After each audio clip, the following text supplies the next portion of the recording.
Boa noite, meninas. A paz, queridas.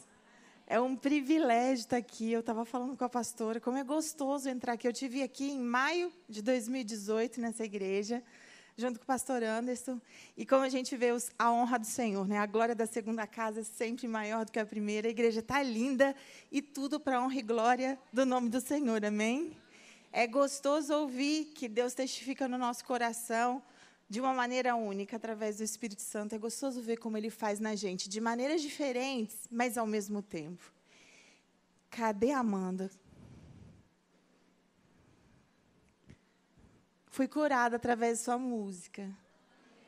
Eu entrei aqui com o coração tão pequenininho. Nós estamos no meio de num turbilhão, no meio da minha família, minha sobrinha nos Estados Unidos. E o Senhor ministrou o meu coração, porque o equilíbrio vem só através do Espírito Santo.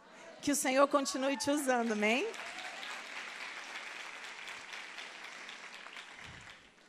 Queridas, é num contexto totalmente diferente que eu estou aqui hoje, porque o pastor Anderson, que é quem conhece, ele é um trator, né?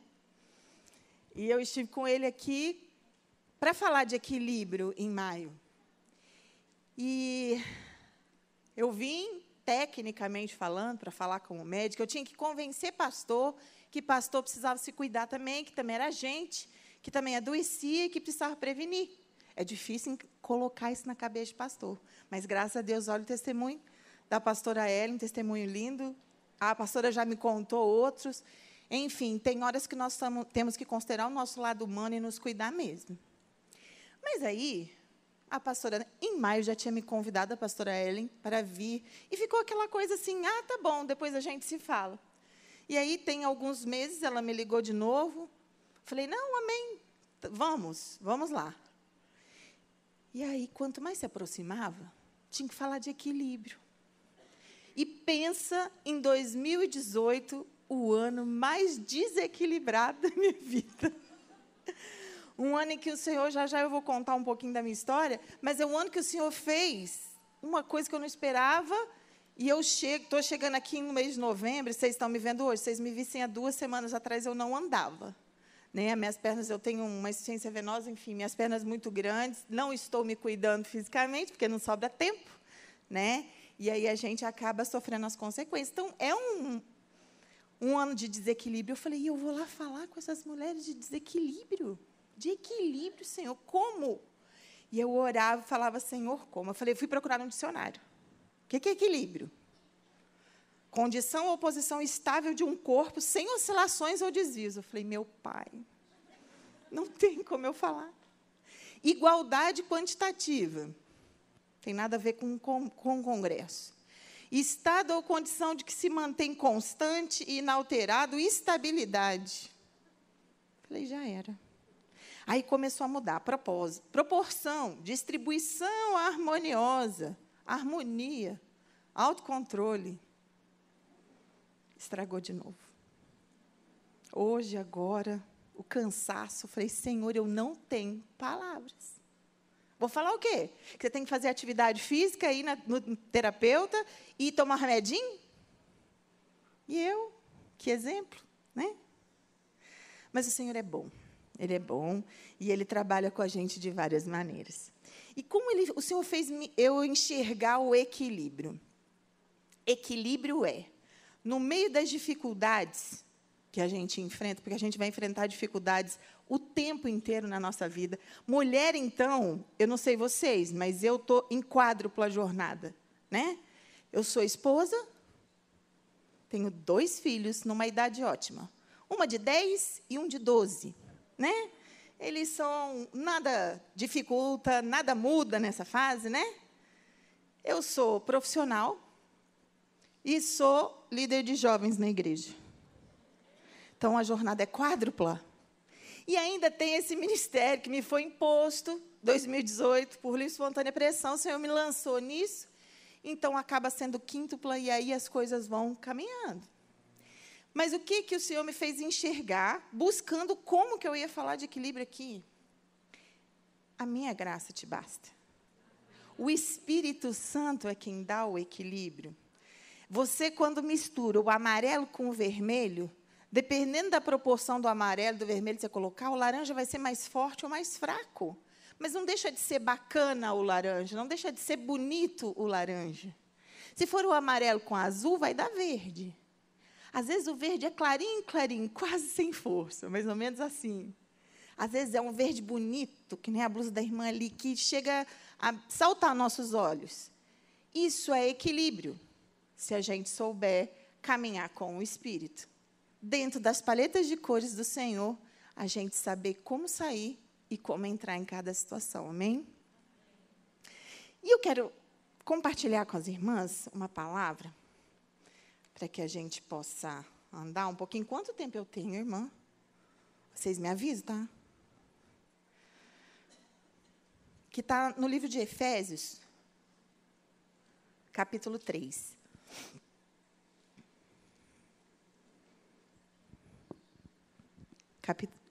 Livro de Efésios, capítulo 3. Eu só vou ler os versículos 10 e 11. Essa palavra veio ao meu coração, ministrada por uma pessoa uns dias atrás, esses versículos, e se encaixou perfeitamente na história da minha vida, que eu vou compartilhar um pouquinho com vocês, para falar sobre como o Senhor faz quando a gente se dispõe. Então, segundo a minha versão, no livro de Efésios, capítulo 3, versículo 10, está escrito assim: a intenção dessa graça era que agora, mediante a igreja, a multiforme sabedoria de Deus se tornasse conhecida dos principados e autoridades nas regiões celestiais, conforme o eterno propósito de Deus, realizado em Cristo Jesus, nosso Senhor. Amém? Igreja, não é? A intenção da graça toda era que, mediante a igreja, quem é a igreja? É esse templo? Isso. Eu e você. Não é? Aqueles que foram criados pelo Senhor. Não foi o pastor, não foi a pastora, não foi a pastora Ellen, não foi ninguém que criou. Quem nos criou com um propósito certo, com destino, foi o Senhor. Senhor, Jesus e o Espírito Santo estavam os três lá e determinaram um destino para a gente lá em cima há muito, muito tempo atrás.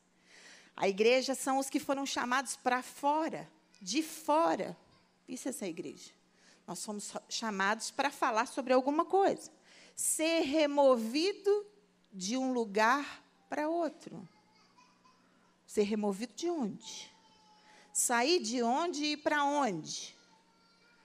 Se a gente for levar ao pé da letra, a gente sai do cemitério.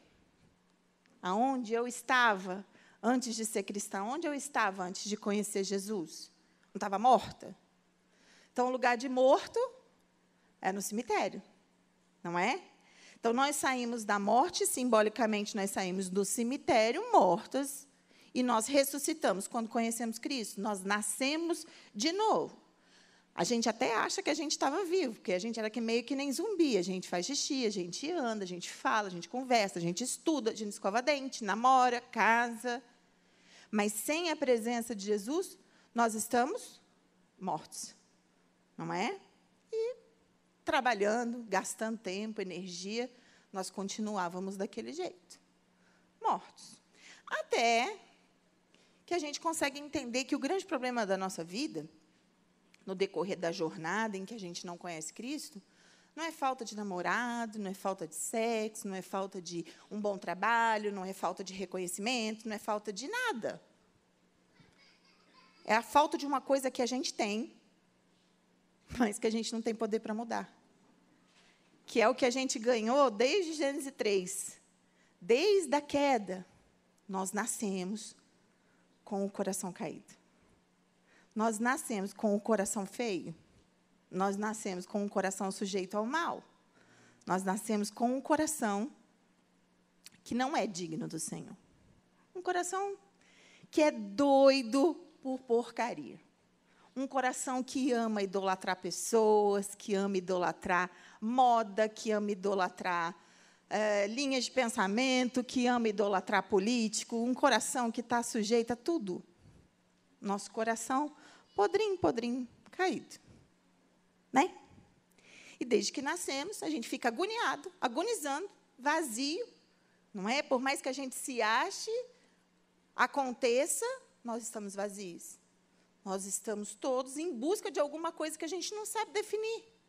Eu ouvi o testemunho esses dias de uma senhora de 71 anos, que eu achei fantástica, a Marti Duca, que é a esposa do Dandu, que ela falou, ela tem 71 anos, ela é cheia do Espírito, ela é uma graça, e ela falou que eles eram hippies, e eles se converteram há 46 anos atrás, e que antes da conversão deles, durante 20 anos, eles buscavam em drogas, em Buda, no sol, na lua, eles procuravam preencher o vazio que estava dentro deles.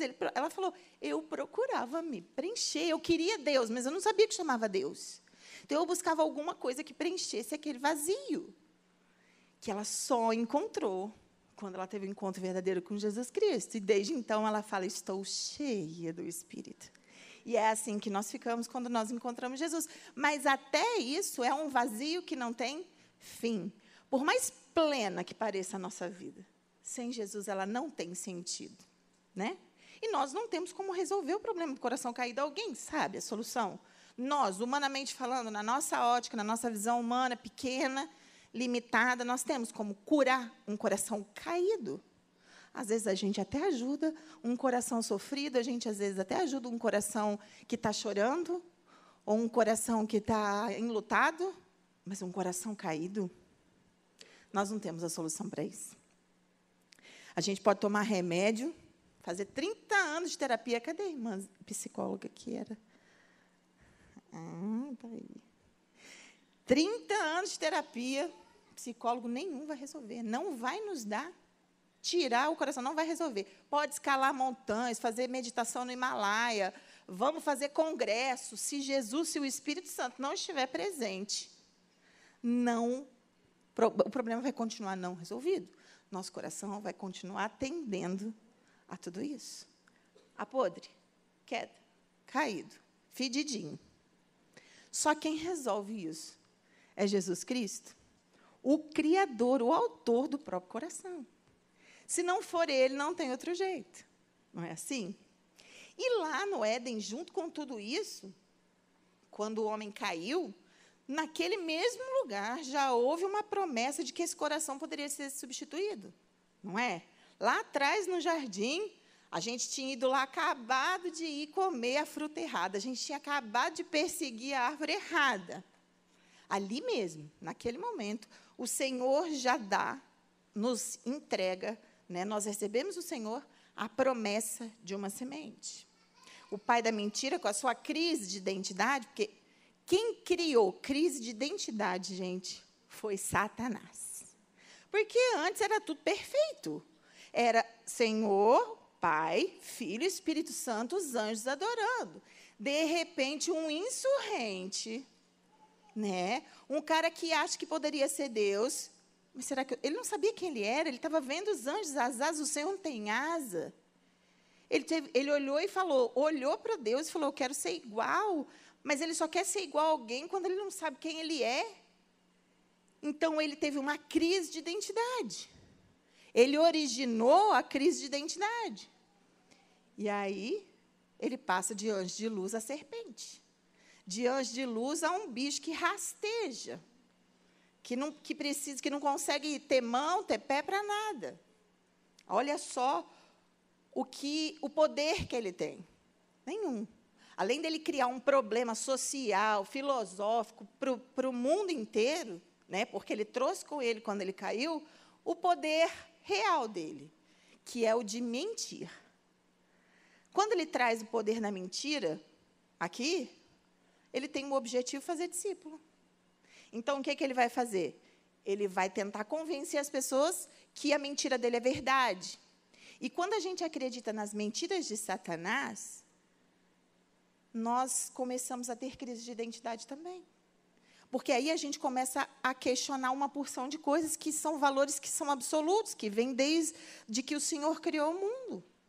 E aí, quando Satanás vai mentindo aqui, mas não ser magra, não ser gordo, não ser alto, não ser... A paleta de cores já não. O azul piscina ou é verde água, né? O verde água, se não for verde água, não serve. Se você é verde claro, você não presta. Se você é verde floresta, você também não presta. Então, só o verde água. Aí vai aquela luta de misturar tinta na gente o tempo inteiro, gastando energia para ser uma coisa que nós não somos, que nós não fomos chamadas para ser. A crise de identidade, não tenho dúvida. Freud pode falar o que ele quiser. Entendeu? Se ele bom, não sei se ele vai estar no céu, não sei, eu acredito que não, mas, enfim. Quisesse discutir, a gente iria. Crise de identidade foi criada por Satanás. E essa crise de identidade, ele alimenta, ele fomenta isso na gente, para que a gente tenha cada vez mais dúvida, porque se ele destrói a nossa identidade de filho, se ele tira de nós a possibilidade, aquelas convicção, aquela certeza que nós temos de que nós somos filhos de um Pai poderoso, que nos ama com toda a força e que faz de tudo para o nosso bem, nós deixamos de ser nós mesmos, nós vivemos com medo. E, a partir do medo, a gente deixa de ter destino. A gente não sabe mais para onde ir. Nosso caminho que estava traçado, certo, desde o céu, cadê? Eu não sei quem eu sou. Então, se eu não sei quem eu sou, o caminhozinho que está escrito lá, Graziela, eu não sei seguir. Então, quando a gente erra a árvore, nos cobrimos, ainda assim o Senhor faz um outro movimento em direção à humanidade, e diz assim, eu ainda tenho um plano. A minha semente. Quando a minha semente vier, e vocês crerem nela, vai acabar a crise de identidade. Vai acabar a crise de relação com o Pai. Vai acabar a crise social, vai acabar com o conflito. Porque, gente, nossa, o ser humano é dono de conflitar. É conflito na família, em todo lugar a gente dá conta. Não, isso é verde, não, isso é azul, não, isso é... A gente arruma confusão com tudo. Mulher não, né? Tem pouco homem, eu posso falar. Gente, a gente é muito encrenqueira. Nós somos muito encrenqueiras. Como assim? Você não viu que eu pintei meu cabelo? Não, gente, eu já expliquei. Eu já contei para vocês? Bom, se contei, eu contei, não estava... A maioria de vocês não estavam. É assim, biologicamente, nós nascemos com 2 cromossomos X, certo? E o homem com um X e um Y, certo? E essa ligação biológica, genética, está no DNA. Faz com que os homens enxerguem o mundo... Irmão, perdão, tá? Assim. Eles são focais. Então, eles nasceram para defender a mulher, para defender a casa, para lutar por manter. Então, eles são assim. Estão olhando para o perigo, eles vão. É assim. Eles não conseguem. Nós temos 2X. A nossa visão é periférica. Manja, 180 graus, às vezes até uns para mais.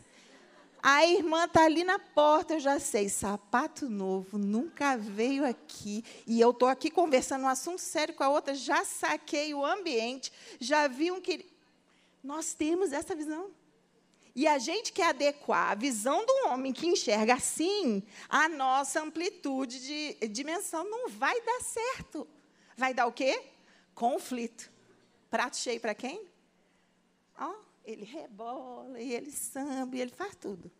Mas a culpa é nossa, porque a gente não consegue não entender o que o outro quer dizer. Ele nunca vai enxergar periférico. Esquece. Ele não vai, se ele não foi sensível até agora e lembrou das datas, esquece. Não vai lembrar mais. Lembra ele, dá um bilhetinho no dia anterior, porque não dá muitos dias antes, porque ele vai esquecer. Então, dá só no dia anterior, dizendo, amor, por favor, né? Amanhã, lembra? Faz tantos anos. Mas, enfim, nós entramos em muitos conflitos porque a gente deixa de saber quem nós somos. Nós deixamos de saber qual é o papel para que nós fomos chamados. E aí, Jesus Cristo veio. Né? Ele veio, passou por dores. Lá em Gênesis fala que a semente seria ferida, ela foi ferida. Ele viveu nessa terra, ele morreu, padeceu muitas dores, mas ele ressuscitou. E ele ressuscitou ao 3º dia, e ele venceu o mundo, sabe por quê? Porque ele era apaixonado por coração caído. Ele dizia assim, ele chegou a conversar com o Pai sobre isso, Pai, eu quero esses corações caídos para mim. Eu vou atrás de cada um deles e vou dar o meu coração em nome deles. Eu vou dar o meu coração para eles. Eu pago as contas. Eu não vou permitir. Eles vão começar de novo. Então, o Senhor nos proporciona uma nova oportunidade de pagar o preço do nosso coração caído, trocando pelo dele novinho em folha, cheio de amor. A nossa orfandade, ele fala, opa, me dá aqui. O que o Senhor vai me dar em troca? Um Deus? Ele fala, eu te dou o meu Pai. Ele não faz nada pela metade. Ele dá tudo completinho. Só o Senhor Jesus Cristo troca o nosso coração caído por um coração novinho em folha. Queridas, assim, eu nasci num lar muito amado, fui muito amada. Meu pai e minha mãe, né, minha mãe é uma imigrante italiana, veio para o Brasil com 9 anos. Papai era desviado da igreja evangélica. Meu pai já estava desviado desde os 19 anos, decepcionado com homens. Né? Então, nasceu eu e meu irmão num lar assim. Minha mãe era católica não praticante e meu pai estava no mundão mesmo. Então, nós fomos criados assim. Papai falava, não tem herança, não, vai estudar. Eu sou médica, meu irmão é advogado, vocês vão estudar, vão ganhar a vida. Se ficar de recuperação, vai para a enxada. Era a única regra que tinha lá em casa. Né? Nunca ninguém ficou de recuperação, mas, enfim. Só que eu tinha um probleminha. Meu irmão, sabe aquele gordinho simpático? Meu irmão era um gordinho simpático. Hoje, se eu falar... A primeira vez que ele ouviu eu contando isso, ele queria morrer, porque hoje ele é um gatão. Ele se acha o papai garotão. Né? Ele tem uma filha de 18 anos, ele posa, vai nos festivais com ela, se achando. Mas eu conto que ele era um gordinho que era a alma da festa. Ele falava assim, que ele se achava tão bonito, tão bonito, tão bonito, que ele queria ter 2 bocas, que uma era para beijar ele. Eu não estou mentindo. Quando eu contei isso a primeira vez, ele quase teve um trem. E ele tinha uma frase, olha como o coração da gente é complicado. Ele usava muito uma frase, tadinho, isso não era um bullying. Eu tenho convicção, a gente se ama muito. Mas ele tinha uma frase que ele falava assim, meu pai, ele é muito bom. Ele fez, 2 filhos perfeitos. Um lindo e uma inteligente. Um lindo e uma inteligente. Se ele é lindo, eu sou o quê? Feia. E eu cresci com isso. O meu irmão é o lindo. Eu sou a feia. Gente, eu me sentia o cocô do cavalo do bandido. Vocês não têm noção do que a baixa autoestima fez comigo no decorrer da minha vida. Eu fui crescendo, na minha adolescência, foi um terror para mim. Não era tão terrível assim, não, mas, para mim, era a morte. Qualquer um tinha mais valor do que eu, qualquer um era mais do que isso. Sempre fui muito estudiosa, sempre fui. Era sempre primeiro lugar na sala, a gente estava numa escola, cresci em Campo Grande, e era tudo com um boletim, vinha com a classificação, ou era primeira, era segunda, era eu e Paulo revezando. E eu queria medicina, meu sonho era estudar na Paulista, e todo mundo, Graziela, vai passar. Primeiro dia que eu cheguei na porta do vestibular. Graziela faz prova junto com o quê? Gustavo, que é tudo por ordem alfabética. Gustavo é tudo o quê? Japonês. Japonês é o quê? Inteligente demais. Eu chegava na porta da sala, com a autoestima daquele tamanho, o que eu fazia? Chorava. Eu não vou passar. Demorava 2 horas para começar a fazer a prova. Sabe quantos anos demorou para eu parar de chorar para entrar no vestibular? 3. 3 anos para eu passar no vestibular para medicina. Porque eu só aceitava se fosse uma escola federal ou estadual. Enfim. 3 anos, porque a minha autoestima não me permitia chegar e enfrentar um desafio simples, que era uma prova. Dizer que foi o diabo, não, era eu e as minhas inseguranças. Eu e a minha falta de equilíbrio, eu e a minha falta de conhecimento de quem eu era. Enfim, passei. Fui para a faculdade. Passei numa estadual, fiz FAMERP, em São José do Rio Preto, muito bem. Primeiro ano de faculdade, setembro de 1997. Eu entro na faculdade, de repente, meu irmão me liga. Papai e mamãe vão separar. Eu falei, o quê? Como assim? A gente nunca viu briga. Não, papai e mamãe resolveram se separar. Eu estava em Rio Preto, eles estavam em Campo Grande. Ele falou, vem para cá. Eu falei, como assim separar? Separaram. Minha boadrasta, hoje eu chamo ela de boadrasta, porque a gente tem uma convivência hoje, graças a Deus, todo mundo cristão. Ela é 3 anos mais velha do que eu. Eu tenho uma irmã de 15 anos, Maria Júlia, que eu amo, de paixão, que sou eu que cuido, né? Mas, enfim. Mas esse dia, a partir da separação dos meus pais, o chão sumiu. Sabe aquela coisa de você perder totalmente a identidade? Totalmente. Meu sofrimento era gritante. Gritante. E eu estava dentro da faculdade de medicina e ninguém me reconheceu como depressiva. Ninguém reconheceu a enfermidade. Quando você não é tratada, eu não fazia a menor ideia do que eu sentia. Para mim, eu estava numa fase rebelde. O que a gente faz rebelde? Longe do pai e da mãe? Álcool, drogas, prostituição e tudo que vocês podem imaginar. Foi muito feia a situação. Muito, queridos. De eu não reconhecer mesmo quem eu era, das pessoas ao meu redor não reconhecerem quem eu era.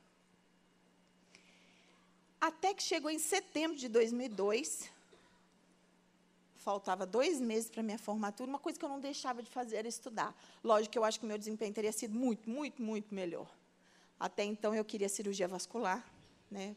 Eu achando que mandava em mim, achava que eu ia ser cirurgiã vascular. Em setembro de 2002, foi a minha primeira tentativa de suicídio. Foi o primeiro momento que as pessoas olharam para mim, meus pais olharam, viram que Graziela está com problema. Meus professores, você precisa de um remedinho. Mas isso já tinham se passado 5 anos.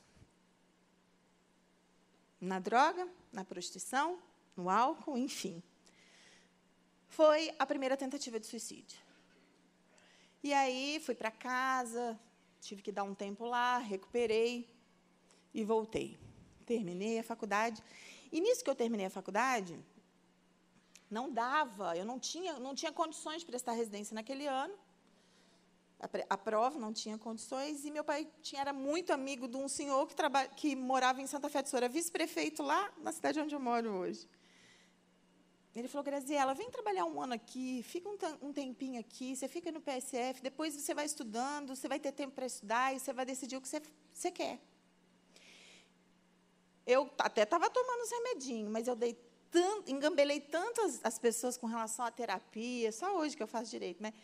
Naquela época, eu engambelei. Então, eu fui, passei a ganhar dinheiro, não sabendo quem eu era, longe de todo mundo de novo. Dinheiro, com tudo isso, só azedou a história. Na segunda tentativa de suicídio, não foram as pessoas que me notaram. Foi Jesus que falou, chega! Chega, chega, chega. Foi o Senhor que deu um basta mesmo.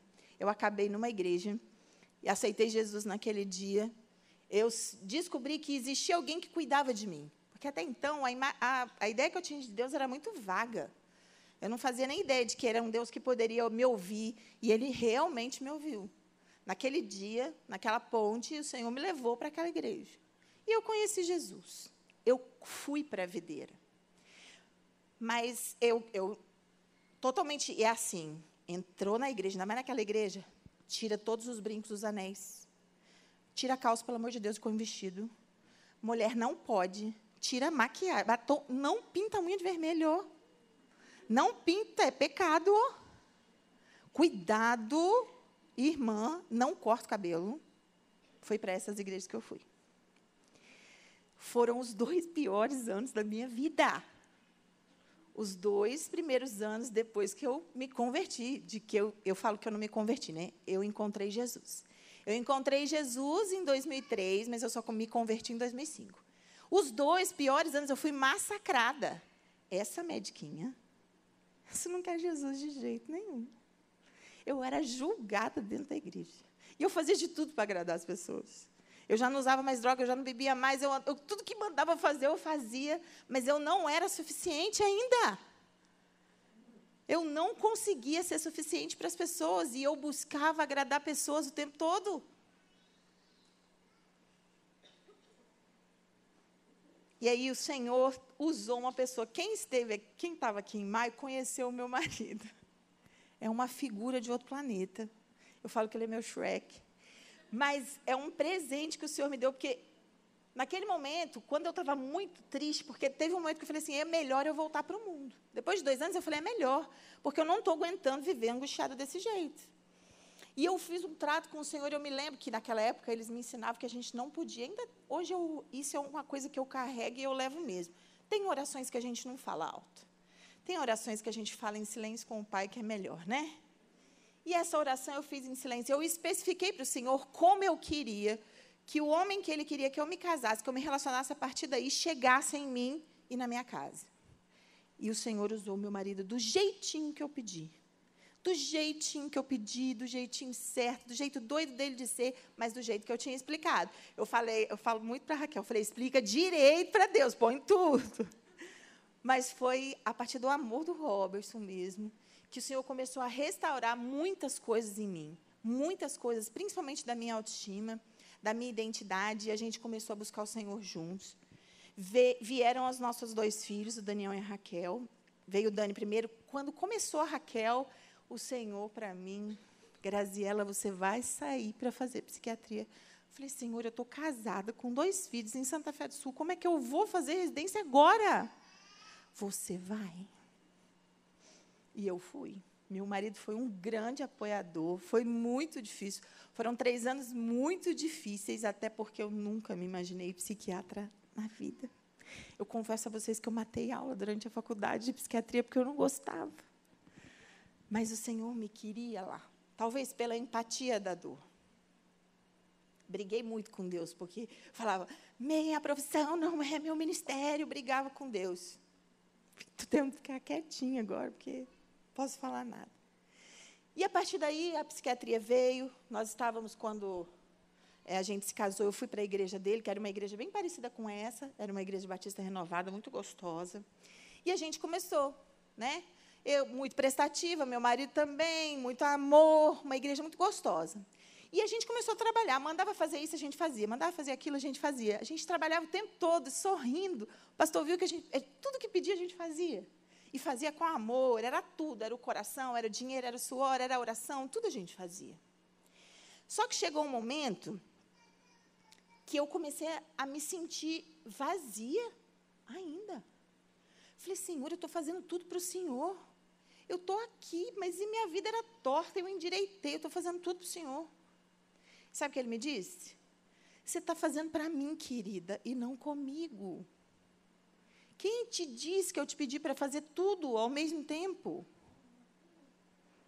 Na verdade, quem era o Cristo, além daquele que eu ouvia falar, além daquele que tinha morrido por mim, eu não conhecia, eu não tinha intimidade com ele.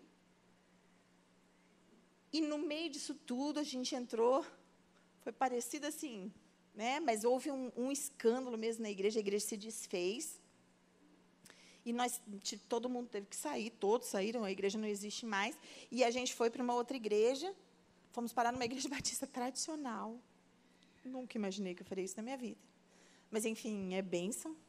Mas nós saímos da nossa zona de conforto, porque começou a ficar tudo muito incômodo. E aí veio janeiro de 2014. Janeiro de 2014, em dezembro, meu irmão falou assim, compra uma passagem para Teresina, que eu preciso de você no mês que vem. Eu falei, aonde, meu filho? Teresina. Eu falei, Teresina? Piauí? Ele falou, é. Eu falei, o que eu vou fazer lá? Ele falou, não sei também, mas eu preciso de você lá. E eu falei, Robertson Júnior quer que eu vá com ele? Vai, vê o que ele quer. E eu fui. Jesus me levou para Betânia do Piauí, no sertão, para me mostrar quem é Jesus. A partir daquele momento, a partir de janeiro de 2014, eu conheci o que a Amanda cantou, o lugar secreto.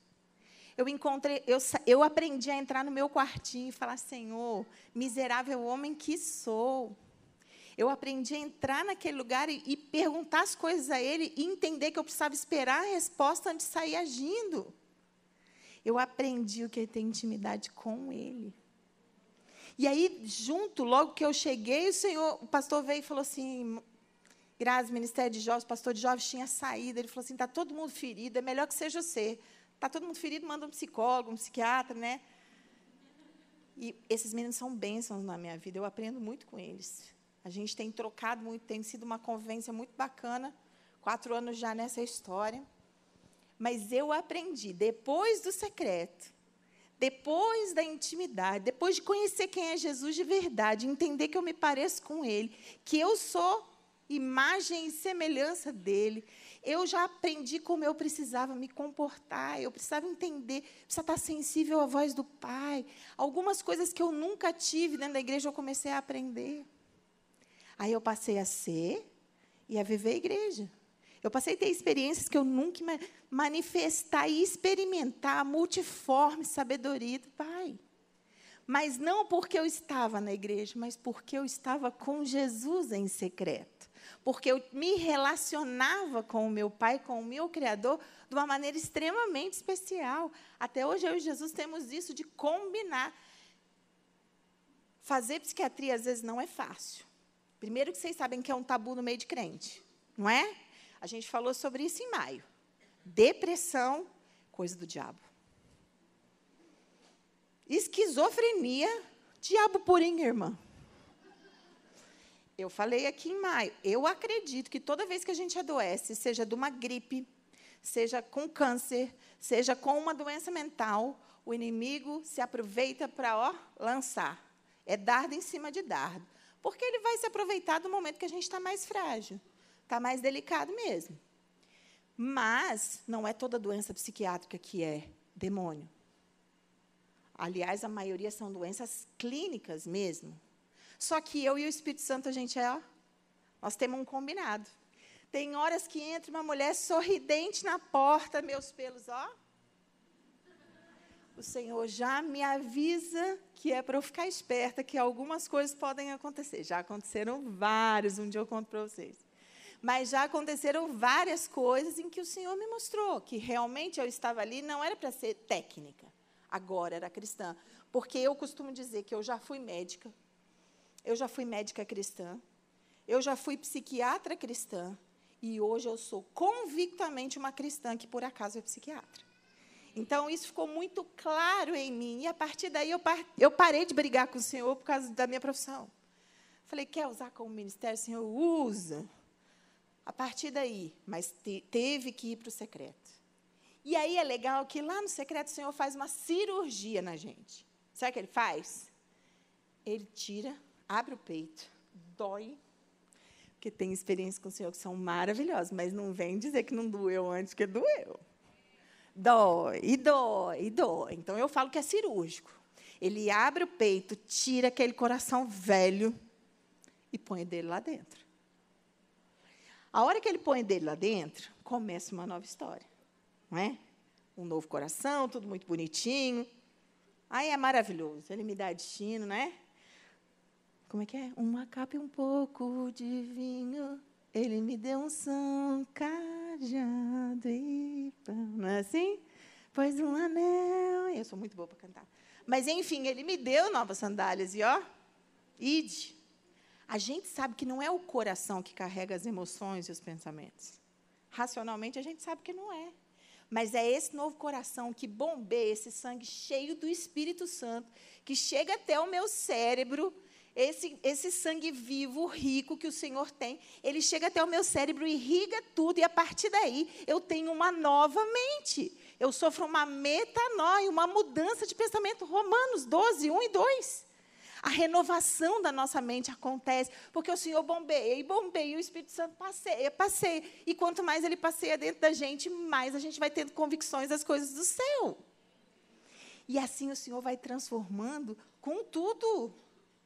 Ele vai mudando tudo, Ele vai irrigando, transformando, tira velho, e eu passo a ser reino.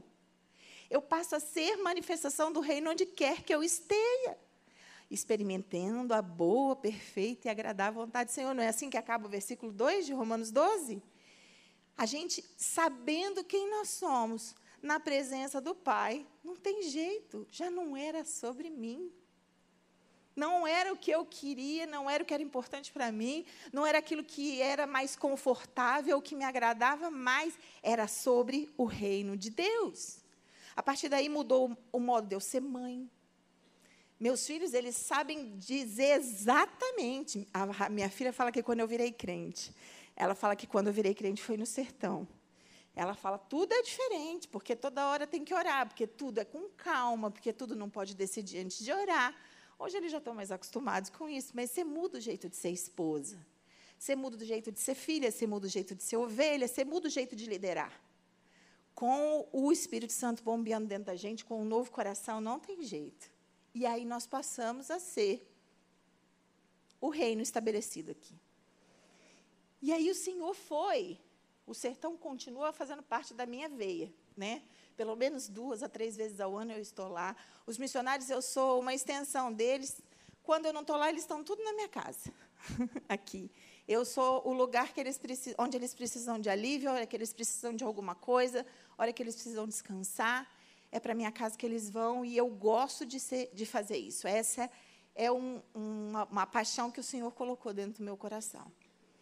Mas, de janeiro de 2018 para cá, o Senhor me fez entender que Ele estava mudando a estação. E aí foi difícil, muito difícil, porque algumas coisas que eram já automáticas na minha cabeça, janeiro, julho, sertão, janeiro e julho, o Senhor já falou, não, não é bem assim. A sua agenda funciona de acordo com a minha vontade.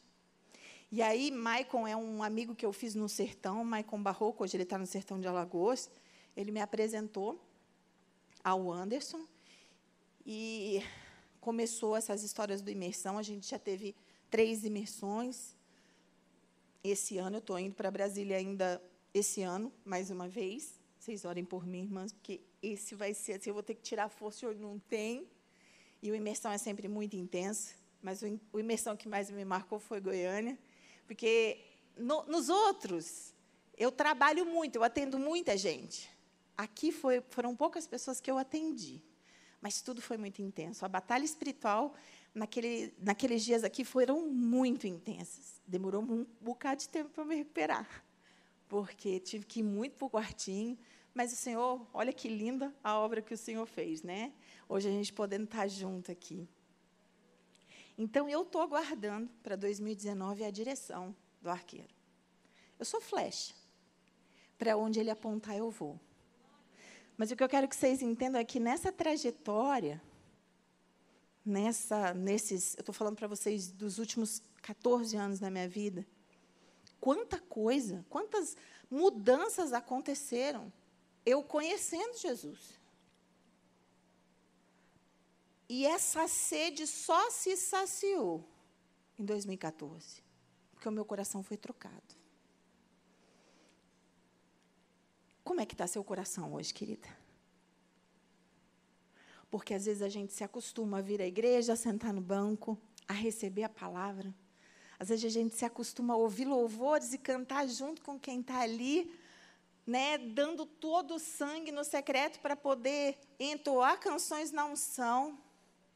Mas o nosso coração continua cheio de ídolozinhos, continua cheio de velharia, continua cheio de inseguranças, continua sem identidade, sem propósito, às vezes sem vigor, sem vontade.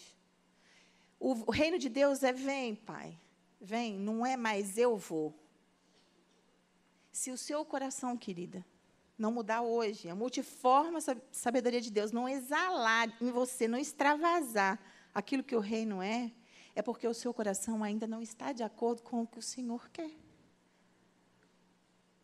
Os meninos podem vir aqui no louvor, um minutinho? Pelo menos no teclado. Nós colocamos tantos deuses velhos dentro do nosso coração, que às vezes a hora que o nosso coração está começando a bombear o Espírito Santo, ele mingua. A hora que ele está começando, a gente perde a força, a gente desanima. A hora que está tudo, porque o pastor não... porque o irmão... E aí vai o muro das lamentações, aí vem a murmuração. Murmuração é velharia no coração. Falta de iniciativa, de vontade de orar, falta de iniciativa por orar pelo outro, por ter uma causa pelo que lutar. É porque me fala que o nosso coração ainda não está do jeito que o Senhor quer. E eu vim te convidar essa noite. A gente não vai passar mais uma noite com o coração velho. A gente vai trocar o coração hoje. Nós vamos abrir o nosso peito. Se for preciso, a gente ajuda Jesus com a faca. Ele não precisa. Mas às vezes só da gente dizer, eu quero. Faz com que seja indolor, Pai. Que o Senhor faça a cirurgia hoje. Eu queria que você se colocasse de pé. Eu queria que você fechasse os seus olhos e nesse momento você estivesse pensando, falando com o Pai e analisando, sondando, como diz a música, o seu coração. Pensando em quanta velharia, em quanta quinquilharia, em quanta coisa que te impede de viver a plena, bondosa, gostosa, agradável, perfeita, maravilhosa, santa vontade do Senhor. Aqueles caminhos que Ele traçou para o Senhor, aquelas promessas que Ele fez para você há tantos anos atrás, por que não aconteceram ainda? Por que elas não se tornaram realidade?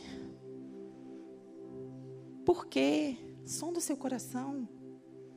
Se tem coisa velha, vamos jogar fora agora. E às vezes jogar fora não é suficiente. Às vezes a gente precisa trocar de verdade o coração. Eu quero, Senhor, um coração igual ao teu. Não, Pai, eu quero o teu. Eu preciso. Se você nunca viveu uma experiência de intimidade com o Pai no quartinho. Quando eu falo quartinho, não é no seu quarto. Porque às vezes a gente fala, né? Quartinho, mas é Mateus 6,6. Entra no seu quarto, fecha a sua porta. Porque o Senhor que ouve a tua voz vê o que você faz em secreto. Esse Senhor que nos conhece desde a pontinha do cabelo até o dedão do pé. É esse Senhor que está aqui diante de você nesse momento. E se você crê que você precisa de um novo coração, eu quero te chamar até aqui para que a gente ore junto. Se você crê que você ainda tem transformações para fazer no seu coração, eu queria que você chegasse até aqui. Se tiver falsos deuses, se tiver coisas ocupando o lugar que é por Deus de direito, vem até aqui que nós vamos orar juntas. Porque o Deus que nós servimos é fiel, tremendo e maravilhoso. O equilíbrio quem dá é o Espírito Santo do Senhor. Que a gente não tenha vergonha, que a gente não tenha medo de clamar, de pedir mais de Deus. Com um coração novo, o céu é o limite.